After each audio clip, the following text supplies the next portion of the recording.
You may have heard about the Quran's idea of paradise being 72 virgins, and I promise I will come back to those virgins. But in fact, here in the Northwest, we're living very close to the real Quranic idea of paradise, defined 36 times as gardens watered by running streams. Since I live in a houseboat on the running stream of Lake Union, this makes perfect sense to me. But the thing is, how come it's news to most people? I know many well-intentioned non-Muslims who've begun reading the Quran but given up, disconcerted by its otherness. The historian Thomas Carlyle considered Muhammad one of the world's greatest heroes, yet even he called the Quran as toilsome reading as I ever undertook, a wearisome, confused jumble. Part of the problem, I think, is that we imagine that the Quran can be read as we usually read a book, as though we can curl up with it on a rainy afternoon with a bowl of popcorn within reach, as though God, and the Quran is entirely in the voice of God speaking to Muhammad, were just another author on the bestseller list. Yet the fact that so few people do actually read the Quran is precisely why it's so easy to quote. That is, to misquote. Phrases and snippets taken out of context in what I call the highlighter version, which is the one favored by both Muslim fundamentalists and anti-Muslim Islamophobes. So this past spring, as I was gearing up to begin writing a biography of Muhammad, I realized I needed to read the Quran properly as I could, that is. My Arabic's reduced by now to wielding a dictionary, so I took 4 well-known translations and decided to read them side by side, verse by verse, along with a transliteration and the original 7th century Arabic. Now, I did have an advantage. My last book was about the story behind the Shia-Sunni split, and for that I'd worked closely with the earliest Islamic histories, so I knew the events to which the Quran constantly refers, its frame of reference.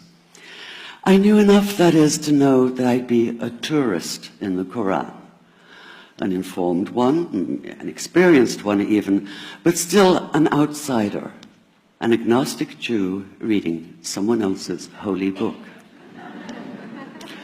So I read slowly. I'd set aside 3 weeks for this project, and that, I think, is what is meant by hubris, because it turned out to be 3 months. I did resist the temptation to skip to the back where the shorter, more clearly mystical chapters are, but every time I thought I was beginning to get a handle on the Quran, that feeling of, I get it now, it'd slip away overnight, and I'd come back in the morning wondering if I wasn't lost in a strange land. And yet the terrain was very familiar. The Quran declares that it comes to renew the message of the Torah and the Gospels, so 1/3 of it reprises the stories of biblical figures like Abraham, Moses, Joseph, Mary, Jesus. The presence of camels, mountains, desert wells and springs took me back to the year I spent wandering the Sinai desert. And then there was the language, the rhythmic cadence of it, reminding me of evenings spent listening to Bedouin elders recite hours-long narrative poems entirely from memory. And I began to grasp why it's said that the Quran is really the Quran, only in Arabic. Take the Fatiha, the 7-verse opening chapter that is the Lord's Prayer and the Shema Israel of Islam combined. It's just 29 words in Arabic, but anywhere from 65 to 72 in translation. And yet the more you add, the more seems to go missing. The Arabic has an incantatory, almost hypnotic quality that begs to be heard rather than read, felt more than analyzed.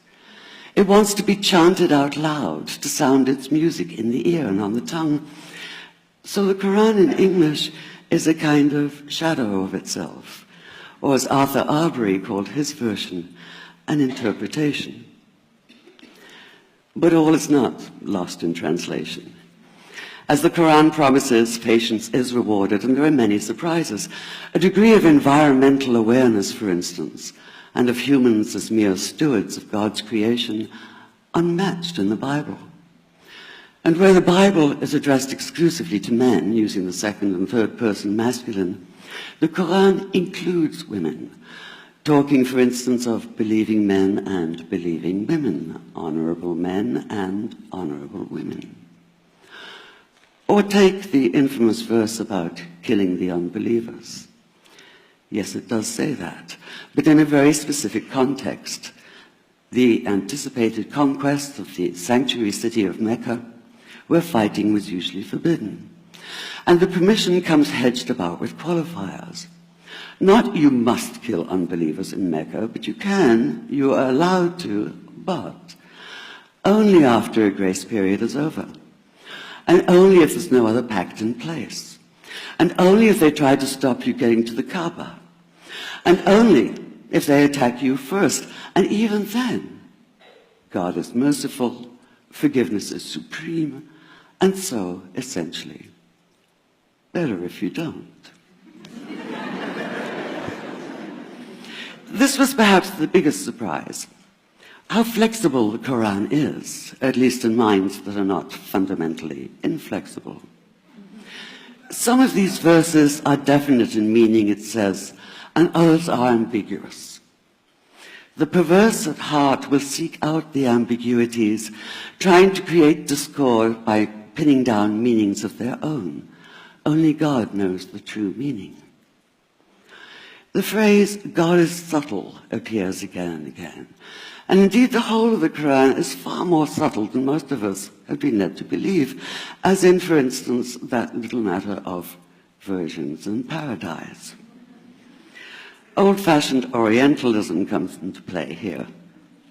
The word used 4 times is huris, rendered as dark-eyed maidens with swelling breasts, or as fair, high-bosomed virgins. Yet all there is in the original Arabic is that one word, huris.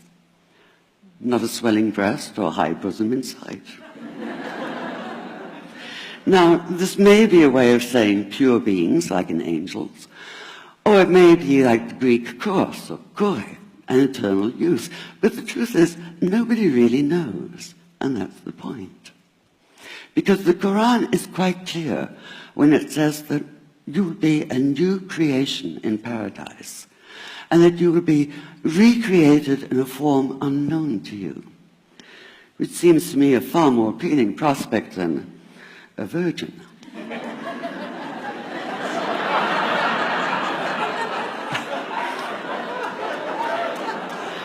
And that number 72 never appears. There are no 72 virgins in the Quran. That idea only came into being 300 years later, and most Islamic scholars see it as the equivalent of people with wings sitting on clouds and strumming harps. Paradise is quite the opposite. It's not virginity, it's fecundity, it's plenty, it's gardens watered by running streams.